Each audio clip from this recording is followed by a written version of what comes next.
ಸದ್ಗುರು ಮಹಿಮೆ ಶ್ರೀ ಗುರು ವೆಂಕಟಾಚಲ ಶರಣ ಪ್ರಪದ್ಯೆ ಅಧ್ಯಾಯ 135 ಜನ್ಮಾಂತರ.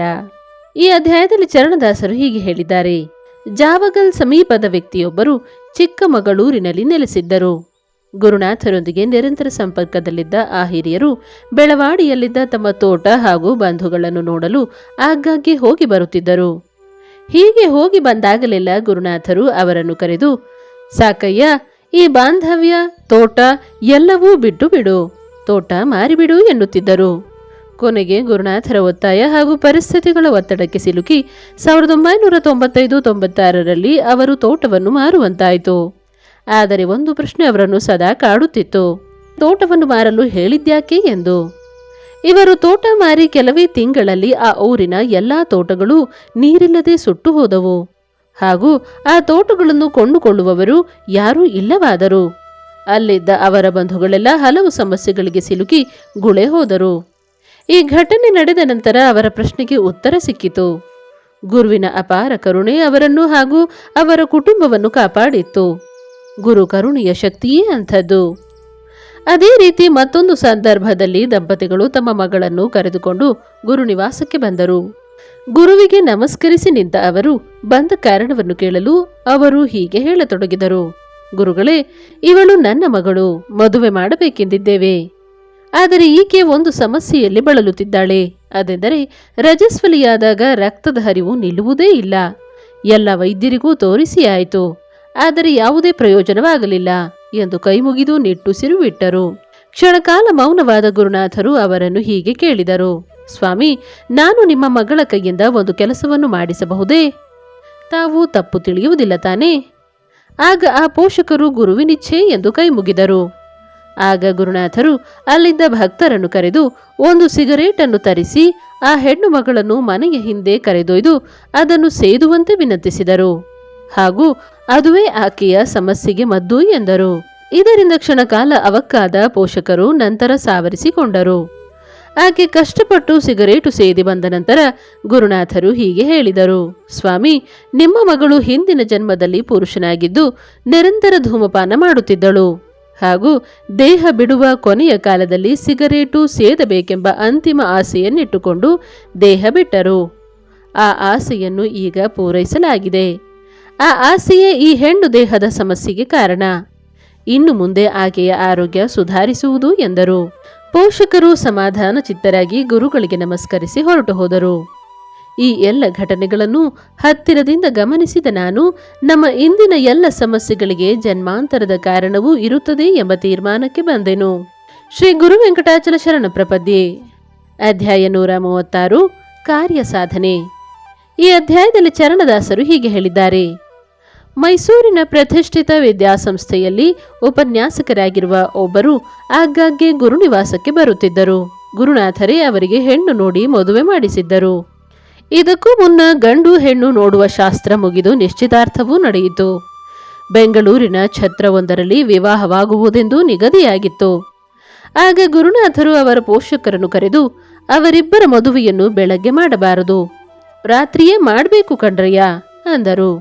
ಛತ್ರ ಹಾಗೂ ಮದುವೆಯ ದಿನವೂ ನಿಗದಿಯಾಗಿದೆ, ಈಗ ಬದಲಾವಣೆ ಹೇಗೆ ಸಾಧ್ಯ ಎಂದು ಪೋಷಕರು ಯೋಚಿಸಿದರು. ಈ ಮಧ್ಯೆ ಹುಡುಗನ ಕಡೆಯವರು ಜವಳಿ ಶಾಸ್ತ್ರಕ್ಕಾಗಿ ಹಾಸನಕ್ಕೆ ಬಂದಿದ್ದರು. ಇತ್ತ ಹೆಣ್ಣಿನ ಕಡೆಯವರು ಗುರು ದರ್ಶನಕ್ಕಾಗಿ ಗುರುನಿವಾಸಕ್ಕೆ ಬಂದರು. ಜವಳಿ ಶಾಸ್ತ್ರ ಮುಗಿಸಿದ ಹುಡುಗನ ಕಡೆಯವರು ನೇರವಾಗಿ ಗುರುನಿವಾಸಕ್ಕೆ ಬಂದರು. ಅಲ್ಲಿಗೆ ಕಾಕತಾಳೀಯವಾಗಿ ಎಲ್ಲರೂ ಒಂದೆಡೆ ಸೇರಿದಂತಾಗಿತ್ತು. ಗುರುನಾಥರು ತಮ್ಮ ಪತ್ನಿಯನ್ನು ಕರೆದು ವಧೂವರರನ್ನು ದೇವರ ಮನೆಗೆ ಕರೆದುಕೊಂಡು ಹೋಗಿ ಕೂರಿಸಿ ಆರತಿ ಮಾಡಿ ಸಿಹಿ ತಿನ್ನಿಸಿ ಕೈ ಹಿಡಿದುಕೊಂಡು ನಡೆಯಲು ಹೇಳು ಅಂದರು. ಅಮ್ಮ ಹಾಗೆಯೇ ಮಾಡಿದರು. ಆಗ ಗುರುನಾಥರು, ಇನ್ನು ಇವರ ಮದುವೆ ಎಲ್ಲಾದರೂ ಮಾಡಿಕೊಳ್ಳಿ, ನನ್ನ ಕೆಲಸ ನಾನು ಮುಗಿಸಿದ್ದೇನೆ ಎಂದರು. ಈ ಮಧ್ಯೆ ಈ ಹುಡುಗನ ಅಕ್ಕ ಗರ್ಭಿಣಿಯಾಗಿದ್ದು ಒಂದೊಮ್ಮೆ ಹೆರಿಗೆಯಾದಲ್ಲಿ ಮದುವೆಯ ದಿನಾಂಕ ವ್ಯತ್ಯಾಸವಾಗಬಹುದು ಎಂಬ ಆತಂಕವಿತ್ತು. ಜೊತೆಗೆ ಆಕೆ ಮದುವೆಗೆ ಬರುವುದು ಅನುಮಾನವಿತ್ತು. ಆಗ ಕರೆ ಮಾಡಿಸಿದ ಗುರುನಾಥರು, ಒಂದು ಸಾರಿ ಅಕ್ಕನನ್ನು ನೋಡಿ ಬಾ, ನಿನ್ನ ಭಾವಿ ಪತ್ನಿ ಒಪ್ಪಿದರೆ ಅವಳನ್ನು ಜೊತೆಗೆ ಕರೆದುಕೊಂಡು ಹೋಗು ಎಂದು ತಿಳಿಸಿದರು. ಗುರುವಾಕ್ಯದಲ್ಲಿ ಅಪಾರ ನಂಬಿಕೆ ಇಟ್ಟಿದ್ದ ಆತ ತಡ ಮಾಡದೆ ತನ್ನ ಭಾವಿ ಪತ್ನಿಯೊಂದಿಗೆ ತನ್ನ ಅಕ್ಕನನ್ನು ನೋಡಲು ಹೊರಟರು. ಸಂಜೆ ಸುಮಾರು 7-8 ಗಂಟೆಯ ಹೊತ್ತಿಗೆ ಭಾವನ ಮನೆಗೆ ತಲುಪಿದರು. ಅಂದು ದುರದೃಷ್ಟವಶಾತ್ ಭಾವ ಅವರ ತಂದೆ ಹಾಗೂ ಸಹೋದರ ಕಾರ್ಯನಿಮಿತ್ತ ಪರ ಊರಿಗೆ ಹೋಗಿದ್ದರು. ರಾತ್ರಿ ಉಭಯ ಕುಶಲೋಪರಿಯ ನಂತರ ಅಲ್ಲಿಯೇ ಉಳಿದು ಮರುದಿನ ಬೆಳಗ್ಗೆ ಅವರಿಬ್ಬರೂ ಊರಿಗೆ ಹೊರಟರು.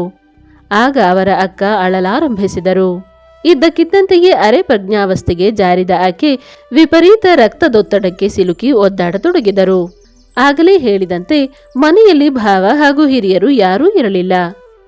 ಏನು ಮಾಡಬೇಕೆಂದು ತಿಳಿಯದೆ ಆತ ಗುರುನಾಥರನ್ನು ಸಂಪರ್ಕಿಸಲು, ಗುರುನಾಥರು, ನನ್ನೇನು ಕೇಳ್ತೀಯಾ? ಅತ್ತೆ ಮಾವನ್ನ ಕೇಳು ಎಂದು ಸುಮ್ಮನಾದರು. ಗಾಬರಿಗೊಂಡ ಆತ ಮತ್ತೆ ಕರೆ ಮಾಡಲು, ಗುರುನಾಥರು, ಆಸ್ಪತ್ರೆಗೆ ಸೇರಿಸು ಎಂದರು. ಕೂಡಲೇ ಸ್ನೇಹಿತರ ಕಾರಿನಲ್ಲಿ ಅಕ್ಕನನ್ನು ಕರೆದುಕೊಂಡು ಆಸ್ಪತ್ರೆಗೆ ಸೇರಿಸಿದರು. ಪರೀಕ್ಷಿಸಿದ ವೈದ್ಯರು, ತಾಯಿ ಮಗು ಇಬ್ಬರಲ್ಲಿ ಒಬ್ಬರು ಮಾತ್ರ ಉಳಿಯುತ್ತಾರೆ. ನಾವು ಚಿಕಿತ್ಸೆ ಆರಂಭಿಸುವ ಮೊದಲು ಯಾರಾದರೂ ನಿರಾಪೇಕ್ಷಣ ಪತ್ರಕ್ಕೆ ಸಹಿ ಹಾಕಬೇಕು ಎಂದರು. ಅವರು ಕೂಡಲೇ ಭಾವನನ್ನು ಸಂಪರ್ಕಿಸಿ ಅನುಮತಿ ಪಡೆದು ಸಹಿ ಹಾಕಿದರು. ಈ ಎಲ್ಲ ಘಟನೆಗಳನ್ನು ಗುರುನಾಥರಿಗೂ ತಿಳಿಸಲಾಯಿತು. ಗುರುನಾಥರು ಊರಿನಲ್ಲಿದ್ದುಕೊಂಡೇ ಏನು ಮಾಡಬಹುದೋ ಅದೆಲ್ಲವನ್ನೂ ಮಾಡಿಸಿದರು. ಮಧ್ಯಾಹ್ನ ವೇಳೆಗೆ ಅಕ್ಕನಿಗೆ ಪ್ರಸವವಾಯಿತು. ಗುರುಕೃಪೆಯಿಂದ ತಾಯಿ ಮಗು ಇಬ್ಬರೂ ಬದುಕುಳಿದರು. ಮರುದಿನ ಸಂಜೆ ಹೊತ್ತಿಗೆ ಗುರುನಾಥರು ಆ ಹುಡುಗನ ಅಕ್ಕನ ಊರಿಗೆ ಬಂದರು. ಗುರುನಾಥರು ಭಕ್ತರೊಬ್ಬರ ಮನೆಯಲ್ಲಿರುವುದನ್ನು ತಿಳಿದ ಆ ಹುಡುಗ ತನ್ನ ಭಾವಿ ಪತ್ನಿಯೊಂದಿಗೆ ಗುರುದರ್ಶನಕ್ಕಾಗಿ ಅಲ್ಲಿಗೆ ಹೋದರು. ಆಗ ರಾತ್ರಿಯಾಗಿತ್ತು. ಗುರುನಾಥರು ಅವರಿಬ್ಬರನ್ನೂ ದೇವರ ಮುಂದೆ ಕೂರಿಸಿ ಹಾಲು ಕುಡಿಸಿ ಪರಸ್ಪರ ಹಾರ ಬದಲಾಯಿಸಿಕೊಳ್ಳಲು ಹೇಳಿದರು. ಅವರು ಹಾಗೆಯೇ ಮಾಡಿದರು. ನಂತರ ಗುರುನಾಥರು, ಇವರ ಮದುವೆನ ರಾತ್ರಿ ಮಾಡಬೇಕು ಅಂತಿತ್ತು. ಹೇಗೆ ಮಾಡುವುದು ಅಂತ ತಿಳಿದಿರಲಿಲ್ಲ. ಈಗ ಅವಕಾಶ ಕೂಡಿ ಬಂತು. ಇನ್ನು ನೀವು ಹೇಗಾದರೂ ಮದುವೆ ಮಾಡಿಕೊಳ್ಳಿ ಎಂದು ನುಡಿದು ಅಲ್ಲಿಂದ ಹೊರಟರು. ಅಕ್ಕ ತನಗೆ ಹೀಗೆ ಕಾಯಿತೆಂದು ಕೇಳಲು ಗುರುನಾಥರು ಪ್ರೇತ ಬಾಧೆಯಿಂದ ಆಯಿತು ಎಂದು ಉತ್ತರಿಸಿದರು. ಈ ವಿಚಾರವನ್ನು ಹೇಳಿದ ಆ ಉಪನ್ಯಾಸಕರು, ನೋಡಿ, ಈ ಎಲ್ಲ ಘಟನೆಗಳು ನಾವು ಹೇಗೆ ಕಾರ್ಯ ಸಾಧನೆ ಮಾಡಬೇಕು ಎಂಬುದನ್ನು ಹಾಗೂ ಅದಕ್ಕೆ ಬೇಕಾದ ಸಹನೆ ಹಾಗೂ ತಾಳ್ಮೆಯನ್ನು ನನಗೆ ತಿಳಿಸಿಕೊಟ್ಟವು ಎಂದು ನುಡಿದರು. ಶ್ರೀ ಗುರು ವೆಂಕಟಾಚಲ ಶರಣಂ ಪ್ರಪದ್ಯೆ. ಅಧ್ಯಾಯ 137. ಭಾವ ತೀವ್ರತೆಗೆ ಒಲಿವ ಗುರು. ಈ ಅಧ್ಯಾಯದಲ್ಲಿ ಚರಣದಾಸರು ಹೀಗೆ ಹೇಳಿದ್ದಾರೆ.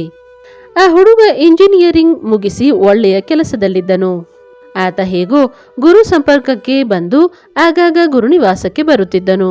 ಈ ಸಂಪರ್ಕ ಕೊನೆಗೆ ಯಾವ ಮಟ್ಟಕ್ಕೆ ಮುಟ್ಟಿತೆಂದರೆ ಆತ ಪ್ರತಿ ಶನಿವಾರ ಬೆಂಗಳೂರಿನಿಂದ ಹೊರಟು ಗುರುನಿವಾಸಕ್ಕೆ ಬಂದು ಆ ದಿನ ಪೂರ್ತಿ ಅಡುಗೆ ಹಾಗೂ ಇತರ ಕಾರ್ಯಗಳನ್ನು ಮಾಡಿ ತಾನೇ ಬಂದ ಭಕ್ತರಿಗೆಲ್ಲ ಊಟ ಬಡಿಸಿ ತಡರಾತ್ರಿ ಬಸ್ಸಿನಲ್ಲಿ ಬೆಂಗಳೂರಿಗೆ ತೆರಳುತ್ತಿದ್ದನು. ಮೊದಲು ಗುರುನಾಥರು ಆತನನ್ನು ಹೇಗೆ ಪರೀಕ್ಷಿಸುತ್ತಿದ್ದರೆಂದರೆ ಸಣ್ಣ ಸಣ್ಣ ತಪ್ಪುಗಳಿಗೂ ವಿಪರೀತ ಬೈಯುತ್ತಿದ್ದರು. ಆದರೂ ಆತ ಮಾತ್ರ ನಿರಂತರವಾಗಿ ಗುರುಸೇವಾ ನಿರತನಾಗಿರುತ್ತಿದ್ದನು. ಹೀಗೆ ಕೆಲ ತಿಂಗಳು ನಡೆದ ನಂತರ ಗುರುನಾಥರೇ ಅವನಿಗೆ ಚಿಕ್ಕಮಗಳೂರು ಸಮೀಪದ ಕನ್ಯೆಯನ್ನು ನೋಡಿ ಮದುವೆ ಮಾಡಿಸಿದರು. ಆತ ಕೆಲವು ವರ್ಷ ಆಂಧ್ರ ಪ್ರದೇಶದಲ್ಲಿ ಕೆಲಸ ಮಾಡುತ್ತಿದ್ದರು. ಆ ಸಂದರ್ಭದಲ್ಲಿ ಒಮ್ಮೆ ಊರಿಗೆ ಬಂದು ವಾಪಸ್ ಹೊರಡುವ ಸಮಯ. ಒಮ್ಮೆ ಹೊರಟರೆಂದರೆ ಮತ್ತೆ ಊರಿಗೆ ಬರುವುದು 6-8 ತಿಂಗಳಿಗೊಮ್ಮೆ. ರಜೆ ಸಿಕ್ಕುತ್ತಿದ್ದುದೇ ಅಪರೂಪ. ದಂಪತಿಗಳನ್ನು ಕಳಿಸಲು ರೈಲು ನಿಲ್ದಾಣಕ್ಕೆ ಬಂಧುಗಳೆಲ್ಲರೂ ಬಂದಿದ್ದರು. ಆತನ ಪತ್ನಿ ಮತ್ತೆ ಎಂದು ಗುರುದರ್ಶನವಾಗುವುದೋ, ಇನ್ನೊಂದು ಬಾರಿ ಗುರುದರ್ಶನ ನೀಡಬಾರದೆ ಎಂದು ಮನಸ್ಸಿನಲ್ಲಿ ತೀವ್ರವಾಗಿ ಪ್ರಾರ್ಥಿಸುತ್ತಿದ್ದಳು. ರೈಲು ಬರಲು ಇನ್ನು ಕೇವಲ 2 ನಿಮಿಷ ಬಾಕಿ ಇತ್ತು. ಆಗ ಗುರುನಾಥರು ಇದ್ದಕ್ಕಿದ್ದಂತೆಯೇ ರೈಲು ನಿಲ್ದಾಣಕ್ಕೆ ಬಂದು ಈ ದಂಪತಿಗಳಿಗೆ ಶುಭ ಹಾರೈಸಿದರು. ತನ್ನ ಮನದಾಸೆ ಈಡೇರಿದ್ದಕ್ಕೆ ಆಕೆಗೆ ಅತೀವ ಆನಂದವಾಯಿತು. ಆದರೆ ಇನ್ನು 1 ನಿಮಿಷಕ್ಕೆ ಹೊರಡಬೇಕಲ್ಲ ಎಂದು ತಲ್ಲಣಿಸುತ್ತಿದ್ದಳು. ಆಗ ರೈಲ್ವೆ ಇಲಾಖೆಯಿಂದ ಒಂದು ಮಾಹಿತಿ ಬಂದು, ಅದೇನೆಂದರೆ ಅವರು ಹೊರಡಬೇಕಾದ ರೈಲು ಇನ್ನು 15 ನಿಮಿಷ ತಡವಾಗುವುದೆಂದು ತಿಳಿದು ಬಂತು. ಹೀಗೆ ಭಕ್ತರ ಚಿಕ್ಕ ಪುಟ್ಟ ಭಾವನೆಗಳಿಗೂ ಅವರವರ ಭಾವಶುದ್ಧತೆ ಹಾಗೂ ಭಾವ ತೀವ್ರತೆಯ ಆಧಾರದಲ್ಲಿ ಒಲಿಯುತ್ತಿದ್ದ ಗುರುನಾಥರ ಕರುಣೆ ಹಾಗೂ ಪ್ರೀತಿ ಅನನ್ಯವಾದುದು. ಶ್ರೀ ಗುರು ವೆಂಕಟಾಚಲ ಶರಣಂ ಪ್ರಪದ್ಯೆ. ಅಧ್ಯಾಯ 138. ಅಭಿಷೇಕ. ಈ ಅಧ್ಯಾಯದಲ್ಲಿ ಚರಣದಾಸರು ಹೀಗೆ ಹೇಳಿದ್ದಾರೆ. ನನ್ನ ಗುರುನಾಥರು ಕರುಣಾ ಸಮುದ್ರ ಎಂದು ಈ ಹಿಂದೆಯೂ ನಾನು ಹಲವು ಬಾರಿ ಹೇಳಿದ್ದೆ. ಕಾರಣ ಪ್ರತಿ ಹಂತದಲ್ಲೂ ಅವರು ನನಗೆ ತಮ್ಮ ಪವಾಡಗಳ ಮೂಲಕ ವಿಶಿಷ್ಟವಾದ ಜೀವನಾನುಭವವನ್ನು ತೋರಿಸಿಕೊಟ್ಟಿದ್ದಾರೆ. ಹಾಗೆಯೇ ಈಗ ಹೇಳ ಹೊರಟಿರುವ ಘಟನೆ ತುಂಬಾ ವಿಭಿನ್ನವಾದುದು ಎಂಬುದು ನನ್ನ ಅನಿಸಿಕೆ. ನಾನು ಮಂಗಳೂರು ಮೂಲದ ಆ ದಂಪತಿಗಳನ್ನು ಅಪರೂಪಕ್ಕೊಮ್ಮೆ ಗುರುನಿವಾಸದಲ್ಲಿ ನೋಡಿದ ನೆನಪಿತ್ತು. ಇತ್ತೀಚೆಗೆ ನನ್ನ ಬಂಧು ಒಬ್ಬರು ಕರೆ ಮಾಡಿ ಹೀಗೆಂದರು, ನೋಡು, ಮಂಗಳೂರು ಸಮೀಪ ಓರ್ವ ದಂಪತಿಗಳಿದ್ದು ಅವರು 1970ರಿಂದಲೂ ಗುರುನಾಥರ ಪ್ರಭಾವಕ್ಕೆ ಒಳಗಾಗಿರುವವರಂತೆ. ನಿನ್ನ ಮೂಲಕ ಗುರುಚರಿತ್ರೆ ಬರವಣಿಗೆ ನಡೆಯುತ್ತಿರುವುದರಿಂದ ಉಪಯೋಗಕ್ಕೆ ಬರಬಹುದೆಂದು ಅವರ ವಿಳಾಸ ತೆಗೆದುಕೊಂಡಿದ್ದೇನೆ, ತಗೋ ಎಂದು ನುಡಿದು ದೂರವಾಣಿ ಸಂಖ್ಯೆ ನೀಡಿದರು. ನಾನು ಆ ಸಂಖ್ಯೆಗೆ ಕರೆ ಮಾಡಿ ನನ್ನ ಪರಿಚಯ ತಿಳಿಸಿದೆ. ಕೂಡಲೇ ಅತ್ತ ಕಡೆಯಿಂದ ಬಂದ ಉತ್ತರದಿಂದ ನಾನು ಕ್ಷಣಕಾಲ ಭಾವಪರವಶನಾದೆ. ಕಾರಣ ಗುರು ಕಾರುಣ್ಯದಿಂದ ಅವರು ನನ್ನ ಮೇಲೆ ಇಟ್ಟ ಅಭಿಮಾನ ಅಂತಹದ್ದಿತ್ತು. ಒಂದು ಭಾನುವಾರ ಅವರ ಮನೆಗೆ ಬರಲು ತಿಳಿಸಿದರು. ಅಂತೆಯೇ ಅಲ್ಲಿಗೆ ಹೋದ ನನ್ನನ್ನು ಗುರುನಾಥರ ಶಿಷ್ಯನೆಂಬ ಕಾರಣಕ್ಕಾಗಿ ಪಾದಪೂಜೆ ಮಾಡಲು ಸಿದ್ಧತೆ ಮಾಡಿಕೊಂಡಿದ್ದರು. ನಾನು ಅವರಿಗೆ ನಮಸ್ಕರಿಸಿ ವಿನಮ್ರವಾಗಿ ಪಾದಪೂಜೆಯನ್ನು ನಿರಾಕರಿಸಿದೆ. ಅನಂತರ ಮಾತಿಗಿಳಿದ ನಾನು ಗುರುನಾಥರೊಂದಿಗಿನ ನಿಮ್ಮ ಅನುಭವವನ್ನು ತಿಳಿಸಬೇಕೆಂದು ವಿನಂತಿಸಿದೆ. ಆ ಮಹಾತಾಯಿ ಮುಗುಳ್ನಗುತ್ತಾ, ನೋಡಪ್ಪ, ನಿಂಗೆ ಗೊತ್ತಿರುವಂತೆ ನಾನು ಗುರುನಿವಾಸಕ್ಕೆ ಬಂದಿದ್ದು ಬಹಳ ಕಡಿಮೆ. ಆದರೂ ಅಷ್ಟೇ ಅವಧಿಯಲ್ಲಿ ಆ ಸ್ವಾಮಿ ನನಗೆ ನೀಡಿದ ಅನುಭವ ಅನನ್ಯವಾದುದು. ಅದರಲ್ಲಿ ಕೆಲವೊಂದನ್ನು ತಿಳಿಸುವೆ ಎಂದು ಗುರುವೆಂಬ ರಸಾನುಭವವನ್ನು ತಿಳಿಸಲು ಅನುವಾದರು. ನಮಗೆ ಮೊತ್ತ ಮೊದಲು ಗುರುನಾಥರ ದರ್ಶನವಾದದ್ದು 1970ರಲ್ಲಿ. ಅದಕ್ಕೂ ಕೆಲವು ವರ್ಷಗಳಿಂದ ನಮ್ಮಲ್ಲಿ ಮಳೆಯಾಗದೆ ತೋಟ ಗದ್ದೆಗಳೆಲ್ಲ ಒಣಗಿ ಹೋಗಲಾರಂಭಿಸಿತ್ತು. ಕೆಲವರ ಸಲಹೆಯಂತೆ ಕಿಗ್ಗದ ಋಷ್ಯಶೃಂಗರಿಗೆ ಅಭಿಷೇಕ ಮಾಡಿಸುವುದೆಂದು ಯೋಚಿಸಿದ್ದೆವು. ಆ ಸಮಯದಲ್ಲಿ ನಮ್ಮಲ್ಲಿ ಹಲವು ವರ್ಷಗಳಿಂದ ಪೂಜೆ ಮಾಡಿಕೊಂಡಿದ್ದು, ಅನಂತರ ಸಖರಾಯಪಟ್ಟಣದಲ್ಲಿ ವಾಸವಾಗಿದ್ದ ವ್ಯಕ್ತಿಯೊಬ್ಬರ ಸಲಹೆಯಂತೆ ಬಲ್ಲಾಳೇಶ್ವರನಿಗೆ ಅಭಿಷೇಕ ಮಾಡಿಸುವುದೆಂದು ತೀರ್ಮಾನಿಸಿದೆವು. ನಮ್ಮ 3 ಕಾರುಗಳು ಹಾಗೂ ಆಳು ಕಾಳು ಸಕಲ ಸಾಮಗ್ರಿಗಳೊಂದಿಗೆ ಬಲ್ಲಾಳೇಶ್ವರ ದೇಗುಲಕ್ಕೆ ತಲುಪಿದೆವು. 11 ಜನ ಪುರೋಹಿತರು ಸೇರಿ ಏಕಾದಶ ರುದ್ರಾಭಿಷೇಕ ಅದ್ಧೂರಿಯಾಗಿ ನಡೆಯಿತು. ಮಂಗಳಾರತಿಯಾದ ನಂತರ ಪೂಜೆ ಮಾಡುತ್ತಿದ್ದ ವ್ಯಕ್ತಿ ಕ್ಷಣಕಾಲ ಧ್ಯಾನಸ್ಥರಾದರು. ಅನಂತರ ಆ ವ್ಯಕ್ತಿ ನಮ್ಮನ್ನು ಬಲವಂತವಾಗಿ ಅವರ ಮನೆಗೆ ಕರೆದೊಯ್ದು ಆಧರಿಸಿ ನಂತರ ಬಸ್ ನಿಲ್ದಾಣದವರೆಗೂ ಕಳಿಸಿ ವಾಪಸ್ಸಾದರು. ಆ ವ್ಯಕ್ತಿ ದೇಗುಲದ ಆಡಳಿತಾಧಿಕಾರಿಯೂ ಆಗಿದ್ದರೆಂದು ಅನಂತರ ತಿಳಿದುಬಂತು. ನಾವು 5 ಗಂಟೆ ಕಾಲ ಪ್ರಯಾಣ ಮಾಡಿ ನಮ್ಮ ಮನೆ ತಲುಪಿದಾಗ ನಮಗೊಂದು ಆಶ್ಚರ್ಯ ಕಾದಿತ್ತು. ನಮ್ಮ ಜಮೀನಿನ 1.5 ಕಿಲೋಮೀಟರ್ ಫಾಸಲಿಯಲ್ಲಿ ಧಾರಾಕಾರ ಮಳೆ ಹೊಯ್ದು ಕೆರೆ ಕೋಡಿ ಬಿದ್ದಿತ್ತು. ದೇಗುಲದಲ್ಲಿ ಪೂಜೆ ಮಾಡಿದ ಆ ವ್ಯಕ್ತಿ ಧ್ಯಾನಸ್ಥರಾದ ಸಮಯದಲ್ಲೇ ಇಲ್ಲಿ ಮಳೆ ಆರಂಭವಾಗಿ 3.5 ಇಂಚು ಮಳೆಯಾಗಿತ್ತು. ತದನಂತರ 1-2 ವರ್ಷ ನಿರಂತರವಾಗಿ ಬಲ್ಲಾಳೇಶ್ವರನ ಸೇವೆ ಮಾಡಿಸುತ್ತಿದ್ದೆವು. ಅನಂತರ ನನ್ನ ವೈಯಕ್ತಿಕ ಕೆಲಸಗಳಿಂದಾಗಿ ಸಖರಾಯಪಟ್ಟಣಕ್ಕೆ ಹೋಗಲಾಗಲಿಲ್ಲ. ನನ್ನ ಬಂಧುಗಳು ಮಾತ್ರ 1982ರವರೆಗೂ ಪ್ರತಿ ವರ್ಷ ಸಖರಾಯಪಟ್ಟಣಕ್ಕೆ ಹೋಗಿ ಬರುತ್ತಿದ್ದರು. ಆ ನಂತರ ನಾವು ಮನಿ ಆರ್ಡರ್ ಮೂಲಕ ಹಣ ಕಳಿಸಲಾರಂಭಿಸಿದೆವು. ಆ ನಂತರ ನಾವು ಸಖರಾಯಪಟ್ಟಣಕ್ಕೆ ಬಂದದ್ದು ಬಹುಶಃ 1994ರಲ್ಲಿ ಎನಿಸುತ್ತದೆ. 1994ರಲ್ಲಿ ಅದ್ವೈತ ಪೀಠದ ಶ್ರೀಗಳವರು ಗುರುನಿವಾಸಕ್ಕೆ ಬಂದಿದ್ದರು. ಅಲ್ಲಿಗೆ ಹೋಗಿದ್ದ ನಮ್ಮಲ್ಲಿ ಅಡುಗೆ ಮಾಡಿಕೊಂಡಿದ್ದ ಕೆಲ ಹುಡುಗರು ನಮಗೆ ಕರೆ ಮಾಡಿ, ಸಖರಾಯಪಟ್ಟಣದಲ್ಲಿ ಒಬ್ಬರು ಗುರುಗಳಿದ್ದಾರೆ, ಭೂತ ಭವಿಷ್ಯಗಳನ್ನು ಇದ್ದಂತೆಯೇ ಹೇಳ್ತಾರೆ, ನೀವೊಮ್ಮೆ ನೋಡಬೇಕು ಅವರನ್ನು ಎಂದು ಒತ್ತಾಯಿಸುತ್ತಿದ್ದರು. ನಾನು ಎಂದಿನಂತೆ ಒಮ್ಮೆ ಧ್ಯಾನಕ್ಕೆ ಕುಳಿತೆ. ಆದರೆ ನನ್ನ ಮನಸ್ಸು ಸ್ಥಿರವಾಗಲಿಲ್ಲ. ಪದೇ ಪದೇ ಸಖರಾಯಪಟ್ಟಣಕ್ಕೆ ಹೋಗಲೇಬೇಕು ಎನಿಸತೊಡಗಿತು. ನನ್ನ ಪತಿಗೆ ವಿನಂತಿಸಿ ಅವರೊಂದಿಗೆ ಸಖರಾಯಪಟ್ಟಣಕ್ಕೆ ಬಂದೆ. ಬಲ್ಲಾಳೇಶ್ವರ ದೇಗುಲದ ಆಡಳಿತಾಧಿಕಾರಿಗಳ ಮನೆಗೆ ಬಂದು ಇಲ್ಲಿ ಯಾರಪ್ಪ ಗುರುಗಳು ಎಂದು ಯೋಚಿಸುತ್ತಾ ಒಳಬಂದೆ. ಕೆಲ ಕ್ಷಣದಲ್ಲಿ ಒಳಗೆ ಮಲಗಿದ್ದ ವ್ಯಕ್ತಿಯೊಬ್ಬರು ಎದ್ದು ಬಂದು, ಯಾರು ನೀವು ಎಂದು ಕೇಳಿ, ಓ, ನೀವು ಮಂಗಳೂರಿನವರಲ್ವೇ? ಇಷ್ಟು ವರ್ಷದ ನಂತರ ಈಗ ದಾರಿ ಸಿಕ್ತಾ ಎಂದು ನುಡಿದು ಅಲ್ಲೇ ಮೇಲಿದ್ದ ಒಂದು ಚೀಟಿಯನ್ನು ತೆಗೆದು, ನೀವು ಕಳಿಸಿದ್ದ 300 ರೂಪಾಯಿ ಇಲ್ಲಿದೆ, ಹೆಂಗಪ್ಪ ಕಳಿಸೋದು ಅಂತಿದ್ದೆ, ಈಗ ನೀವೇ ಬಂದಿರಿ, ಒಳ್ಳೆಯದು ಎಂದು ನುಡಿದು ಆ ಹಣವನ್ನು ನಮ್ಮ ಕೈಗಿತ್ತರು. ಅಷ್ಟು ವರ್ಷದ ನಂತರವೂ ಅವರು ನಮ್ಮನ್ನು ನೆನಪಿಟ್ಟುಕೊಂಡಿದ್ದನ್ನು ನೋಡಿ ನಮಗೆ ಆಶ್ಚರ್ಯವಾಯಿತು. ಮತ್ತು ಮುಂದುವರೆದು, ನೋಡಮ್ಮ, ಊರ್ನೋರೆಲ್ಲ ಸೇರಿ ನನ್ನ ಲಫಂಗ ಮನೆಹಾಳ ಎಂದು ಹೀಯಾಳಿಸಿ ದೇಗುಲದಿಂದ ಹೊರಹಾಕಿದ್ರು. ಅಲ್ಲೇ ಒಂದು ಕೊಡ ನೀರು ತಂದು ಅರ್ಧ ಆ ಶಿವನ ತಲೆಗೆ ಹಾಕಿ ಉಳಿದರ್ಧ ನಂಗೆ ಹಾಕ್ಕೊಂಡು, ಇಂದಿಗೆ ನಿನ್ನ ಋಣ ಹರಿಯಿತು ಎಂದು ಶಿವನಿಗೆ ಕೈ ಮುಗಿದು ಹೊರಬಂದೆ. ಎಂದು ಮಾತು ನಿಲ್ಲಿಸಿದರು. ನಾನು ನನ್ನ ಮೂಢ ಮನಸ್ಸು ಇಂಥ ಮಹಾತ್ಮನನ್ನು ಗುರುತಿಸಲಿಲ್ಲವಲ್ಲ ಎಂದು ನನ್ನನ್ನೇ ಹಳಿದುಕೊಂಡೆ. ನನ್ನ ಕೈ ಹಿಡಿದು ದೇವರ ಮನೆಗೆ ಕರೆದೊಯ್ದು ಪಾದುಕೆಗೆ ಆರತಿ ಮಾಡಿಸಿ ನಂತರ ನಾವು ದಂಪತಿಗಳಿಗೆ ಆದರದಿಂದ ಉಣಬಡಿಸಿದರು. ನಾನು ಗುರುನಾಥರಲ್ಲಿ ಪಾದ ಪೂಜೆ ಮಾಡಬಹುದೇ ಎಂದು ಕೇಳಲು ಮರು ಮಾತಾಡದೆ ಒಪ್ಪಿಕೊಂಡರು. ಅದುವರೆಗೂ ಯಾರಿಂದಲೂ ಪಾದಪೂಜೆ ಮಾಡಿಸಿಕೊಳ್ಳದವರು ನಮಗೆ ಅನುಮತಿ ಕೊಟ್ಟರು. ಇದು ಅಲ್ಲಿದ್ದವರಿಗೆಲ್ಲ ಆಶ್ಚರ್ಯವೆನಿಸಿತ್ತು. ನಂತರ ನಮ್ಮನ್ನು ಹರಸಿ ಕಳಿಸಿಕೊಟ್ಟರು.